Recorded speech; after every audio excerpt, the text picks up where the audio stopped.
তখন আমি আবাসিকের ভিতরে যাওয়ার পরে আমি বলতেছি যে এখানে এটা তো বাড়ি ঘর না, এটা কি? তো বলতেছে যে হচ্ছে এখানে আমরা ফ্রেশ হওয়ার জন্য আসছি, তুমি ফ্রেশ হও, সমস্যা নাই।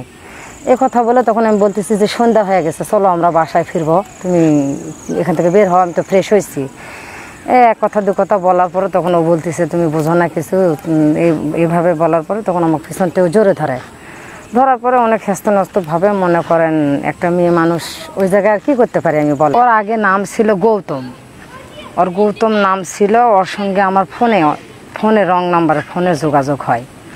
এই ফোনে যোগাযোগ হওয়াতে ওর সঙ্গে আমার পরিচয় হওয়ার পরে এরকম কিছুদিন যাবৎ আমরা কথা বলি, 2-3 মাস কথা বলার পরে তখন আমাকেও বলতেছে একদিন আসা দেখা করি। দেখা করার জন্য ও আমাকে ডাকে, তখন বলতেছে আসো মুকামতলায় দেখা করি। তখন আমি মুকামতলা হচ্ছে আপনার যে চণ্ডীহারা আছে না, চণ্ডীহারা ওখানে আসে একটা মনে করেন ছোটোখাটো হোটেলে আমরা বসে কথা বলে দেখা সাক্ষাৎ যখন আমাদের হয়ে গেল, যাওয়ার পর আমি বাসায় চলে গেলাম, ওর মতন ও চলে গেল। তারপরে এরকম আরও একদিন ডাকে মনে করেন একদিন মায়ামণি হোটেলে বসাইছে গোবিন্দগঞ্জ, সেখানে আমরা দেখা সাক্ষাৎ করি। তারপর ওর মতন ও চলে যায়, আমার মতন আমি চলে যাই। তারপর ফোনে কথা বলতে একদিন আমাকে বলতেছে চলো আমরা কোথাও বেড়াতে যাই। তখন আমি বললাম যে কোথায় বেড়াতে যাবো? আমি যদি বেড়াতে যাই তাহলে তো আমাকে সময়সূচি নিয়ে যাইতে হবে, কেন আমাকে একটা অজুহাত দেখাতে হবে। এ কথা বলে তখন আমি আমার বাবার বাড়িতে যাওয়ার কথা বলে আমি বাসা থেকে বের হওয়ার পরে আমার ওই বাচ্চাটাকে নিয়ে তখন আমাকে নিয়ে বগুড়ায় আসে। বগুড়ায় আসার পরে তখন বলতেছে আমি তো সেভাবে কিছু চিনি না বগুড়া শহর। তখন ও আমাকে নিয়ে যে বগুড়া শহরে একটা অন্নপূর্ণা আবাসিক আছে সেখানে উঠছে। তখন আমি আবাসিকের ভিতরে যাওয়ার পরে আমি বলতেছি যে এখানে এটা তো বাড়ি ঘর না, এটা কি? তো বলতেছে যে হচ্ছে এখানে আমরা ফ্রেশ হওয়ার জন্য আসছি, তুমি ফ্রেশ হও, সমস্যা নাই। এ কথা বলে তখন আমি বলতেছি যে সন্ধ্যা হয়ে গেছে, চলো আমরা বাসায় ফিরবো, তুমি এখান থেকে বের হও, আমি তো ফ্রেশ হয়েছি। এক কথা দু কথা বলার পরে তখন ও বলতেছে তুমি বোঝো না কিছু, এইভাবে বলার পরে তখন আমার পিছনটাও জোরে ধরার পরে অনেক হেস্তনস্তভাবে মনে করেন একটা মেয়ে মানুষ ওই জায়গায় আর কি করতে পারি আমি বলেন। তারপরে এক পর্যায়ের সঙ্গে আমার এই সম্পর্কটা তখন হয়ে যাওয়ার পরে আমি মনে করেন ও আমাকে সকালবেলা আমাকে বাসায় পৌঁছে দিল, আমার বাসায় আমাকে পৌঁছে দেওয়ার পরে ও ওর মতন চলে গেল। যাওয়ার পরে এইভাবে তখন আরও 2-1 দিন আমাকে ডাকে।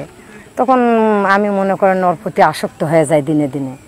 যখন ওর প্রতি দিনে আসক্ত হয়ে যায়, যাওয়ার পরে এরকম আজকে ধরেন এখানে নিয়ে গেল, কালকে হয়তো ওখানে সামনাসামনি দেখা হতো, ওর মতন ও চলে যেত, আমি চলে যেতাম, কিংবা কখনো মার্কেট করার জন্য বগুড়ায় আসতাম। স্বাভাবিকভাবে যেমন চলাফেরা করে মানুষ ঠিক সেভাবে যেতাম। বিয়ের আগে 7-8 বার চলাফেরা ওর সঙ্গে হওয়ার পরে ও একদিন বলতেছে না আমাদের বগুড়ায় যে পৌর পার্ক আছে না, ওইখানে একদিন আমাকে নিয়ে গেছে ঘুরতে। মানে আমরা রাত্রে যখন অন্নপূর্ণাতে থেকে সকালবেলা বের হয়েছি, আমাকে পার্কে নিয়ে গেছে, আপনার হচ্ছে যে পৌর পার্কে যখন আমাকে নিয়ে গেল, ওখানে কিছু ছেলে ফিটিং দেওয়ার পরে বলতেছে যে হচ্ছে এই মেয়ে কে হয়, হ্যান ত্যান। ও বলতেছে বউ। তো তোর বউ হয় তাহলে ডকুমেন্টস পেপারস দেখা। তখন ও দেখাতে পারেনি, আমিও দেখাতে পারিনি। দেখাতে না পাওয়ার খাত থেকে তখন ওখানে 2-4টা চর থাপ্পড় ওকে মারছে। তারপরে ওখানে ক্যাসাল করছে। এক পর্যায়ে করার পরে ওরা মনে করেন কিছু টাকাও দাবি করার পরে ওখানে কোনো টাকা পয়সা হাতে নিতে পারেনি। আমরা মনে করেন যেভাবে হোক বুদ্ধি খেটে ওখান থেকে চলে আসার পরে দুজনের মধ্যে একটা পরামর্শ হয়। ও বলতেছে নুপুর এভাবে আর চলাফেরা করা যাবে না, তুমিও তো আমাকে ছাড়তে পারতেছ না, আমিও তোমাকে ছাড়তে পারতেছি না, তাহলে এক কাজ করি আমরা, তুমি তোমার স্বামীটাকে ডিভোর্স করো, তোমার স্বামীকে তুমি ডিভোর্স করো আর আমি তোমাকে বিয়ে করি। তখন আমি বললাম দেখো আমার স্বামী আছে থাক, তুমি এভাবে আসো থাকো, আমাদের সম্পর্কটা এরকমই থাক। আর যখনই একটা গভীরতা চলে যাবে এই ভালোবাসা কিন্তু টিকবে না, কারণ তোমার বয়স আর আমার বয়স মিলবে না। তুমি অবিবাহিত একটা ছেলে, আমি বিবাহিত এবং আমার বাচ্চা আছে, তোমার বয়সের সাথে আমার ম্যাচ করবে না। তখন ও বলতেছে যে আমি যদি তোমাকে নিয়ে সুখে থাকতে পারি, সমস্যা কোথায়? বিভিন্ন অজুহাত, তোমাদের নবী কি বিয়ে করেনি, হচ্ছে বিবাহিত মেয়ে কি সে বিয়ে করেনি, তাই তো বয়সে বড় ছিল, তাহলে আমি যদি তোমাকে নিয়ে সুখে থাকতে পারি তুমি কেন পারবে না? বিভিন্ন প্রলোভন দেওয়ার পরে তখন এক ক্ষেত্রে তখন বলতেছে যে তুমি তাহলে হিন্দু হও। তখন আমি বলছি যে না, আমি তো হিন্দু হতে পারবো না, তুমি যদি আমাকে এতটাই ভালোবাসে থাকো তোমাকে আমার জন্য মুসলমান হতে হবে, কেন আমার তোমার প্রতি সেরকম মনে করো যে হচ্ছে চাহিদা ভালোবাসা আছে, কিন্তু আমি সংসার ত্যাগ করতে চাচ্ছি না। আর মায়ার যেহেতু জালে পড়েই গেছি, আর যদিও বা ত্যাগ করি তো আমার ধর্মে তোমাকে আসতে হবে, আমি তোমার ধর্মে যাব না। তখন ও বলার পরে তখন ও বলতেছে যে ঠিক আছে, তাহলে আমি তোমাকে মুসলমান হয়ে তোমাকে বিয়ে করব। তখন ও বলে যে হচ্ছে তুমি তাহলে এক কাজ করো, কাজের সঙ্গে কথা বলো। তখন আমি বললাম যে আমি কাজের সঙ্গে কেন কথা বলবো একা একা, তুমি কাজের সঙ্গে কথা বলো, তুমি নিজে কোর্টে যাও। তখন এই বলার পরে ও মনে করেন নিজে থেকে আমাকে একদিন বলতেছে, ওর বাড়িতে ফ্যামিলিগত ব্যাপারে ওর মার সঙ্গে কেসাল ঝগড়া হয়। তখন রাগ করে বলতেছে যে নূপুর তুমি কি আমাকে বিয়ে করবা, যদি করো তাহলে আজকেই করতে হবে, নাহলে কিন্তু আমি গলা ধরে দিব, নাহলে বিষ খাবো। আমার মার সঙ্গে আমার অনেক কেসাল, আমি আর থাকতে চাই না এখানে।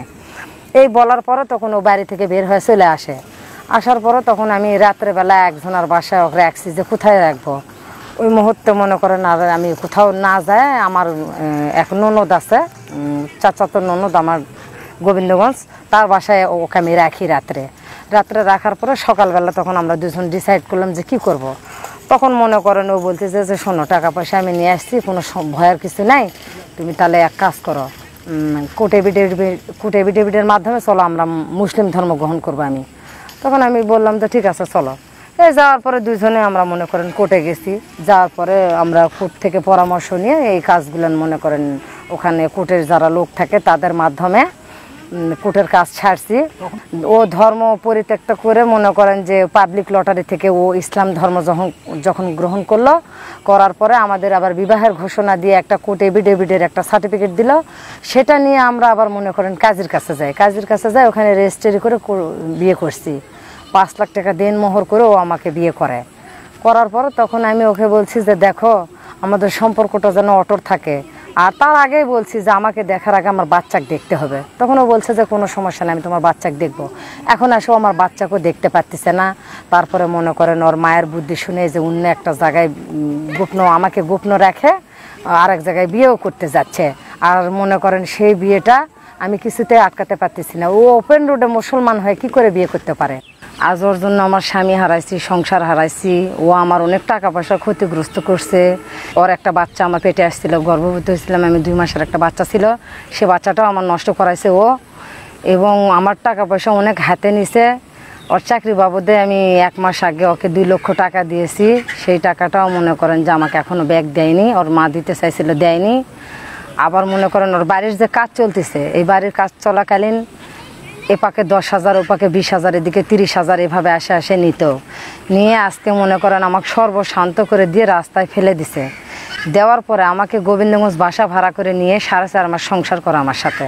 ওর গৌতম নাম ছিল। ওর সঙ্গে আমার ফোনে রং নাম্বারে ফোনে যোগাযোগ হয়।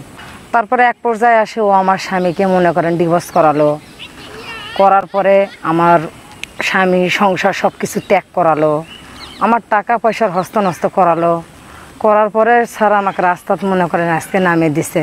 তারপরে ও আমার স্বামীকে অনেক প্রলোভন দিয়ে আমার স্বামীকে ডিভোর্স করালো। আমি তো জানি না, আমার গোপনভাবে মনে করেন একটা মেয়েকে, হিন্দু ওর ধর্মের, ওই মেয়েটাকে নিরক্ষণ আশীর্বাদও করছে।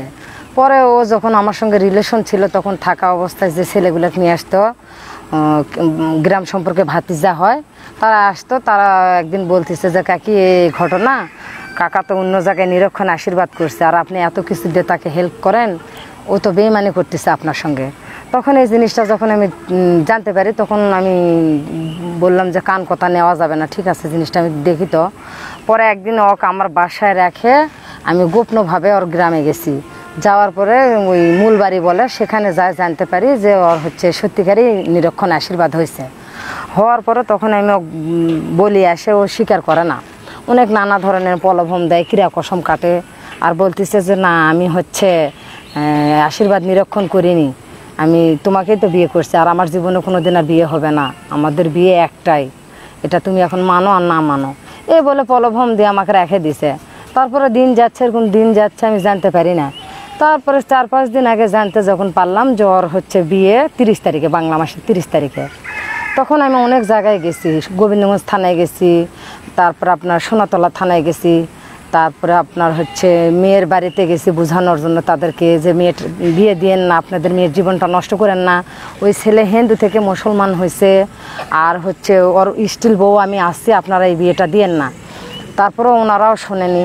একটা মেয়ে কখনোই চাবে না যে তার সংসার নষ্ট হোক, ও তো আমাকে এক সংসার ভেঙে নিয়ে আসছে, আমি ওর সঙ্গে থাকতে চাই, ওর সঙ্গে সংসার করতে চাই। তখন আমি সোনাতলা থানায় যাই, ওই সোনাতলা থানার ওসি মনে করেন হিন্দু, দেখে ওনার অভিযোগটা আমার কাছ থেকে নেয়নি আমাকে বলছে আপনি বগুড়া কোর্টে যান, কোর্টে যায় মামলা করেন। মানে আমার সময়টা খাওয়ার জন্য উনি আর আমার অভিযোগটা নিল না নেওয়াতে বিয়ের দিন ঘুরে আসছে। আমি ওনাকে অনেক অনুরোধ করছি, স্যার দেখেন অভিযোগটা যদি নেওয়া যায় তাহলে আমি একটা সূক্ষ্ম বিচার পাবো আপনাদের কাছ থেকে। উনি কিছুতেই যখন নেয়নি তখন আমি মনে করেন কোর্টে যায় মামলা করে দেই। না, আমাকে সে কিছুতে ডিভোর্স করেনি এবং ডিভোর্স করেনি।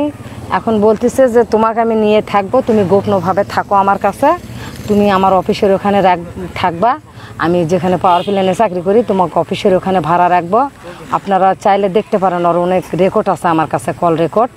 ও বলতেছে যে তুমি যদি হিন্দু হও তাহলে আমি তোমাকে আমার সেই ক্ষেত্রে অফিসের কাছে বাসা ভাড়া নিয়ে রাখবো।